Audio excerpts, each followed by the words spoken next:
everyone, welcome to the solution series for CSIR NET June 2021. This is question 4 from General Aptitude. Question है 6 identical balls. इसका मतलब क्या है कि आपके पास balls जो है वो एकदम सेम है. 6 balls जो आपको दी रही है वो सेम है. Okay. Are to be distributed among A, B and C such that each gets at least one. The number of ways to make this distribution is. Okay. तो 6 आइडेंटिकल बॉल्स आपको दी रही है. इनको 3 पर्सन्स में distribute करना है. ए में, B में, एक पर्सन ए है, दूसरा पर्सन बी है एंड तीसरा पर्सन सी है. बोला रहे such that each gets at least one. तो ये आपके पास 6 बॉल्स है. लेट्स से 6 बॉल्स तो हमने डिनोट किया B1, B2, B3, B4, B5 and B6. ये सारी की सारी बॉल्स जो है वो सेम है. इट मीन्स दैट ये मैटर नहीं कर रहा कि आप बॉल 1 इसको दे रहे हो या बॉल 2 इसको दे रहे हो. ओके.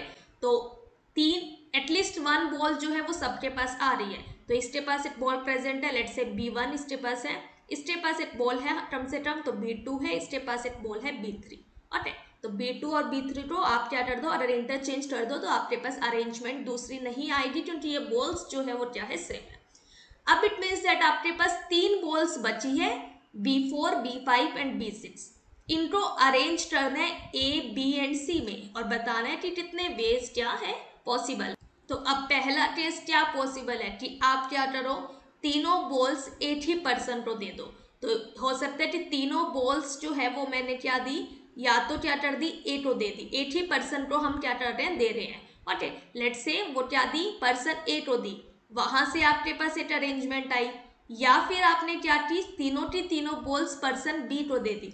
या फिर आपने क्या की, ये तीनों की तीनों बॉल्स पर्सन सी को दे दी. तो यहां से आपके पास नंबर ऑफ वेज कितने आए, 3 वेज आए. ओके. देन क्या पॉसिबल है कि ये 3 बॉल्स जो है वो आप 2 पर्सन में डिवाइड कर रहे हो. एक पर्सन को कुछ भी नहीं दे रहे, 2 पर्सन में हम क्या कर रहे हैं, डिवाइड कर रहे हैं. ओके. इट मीन्स दैट एक पर्सन के पास 2 बॉल आएगी और दूसरे पर्सन के पास क्या आएगी, एक बॉल आएगी. लेट्स से आपने क्या किया, पर्सन्स चूज करने हैं, तो 3 में से 2 चूज करने हैं. तो या तो आपने ए एंड बी चूज किया, या फिर आपने क्या किया, बी एंड सी चूज किया, या फिर आपने सी एंड ए चूज किया. ओके.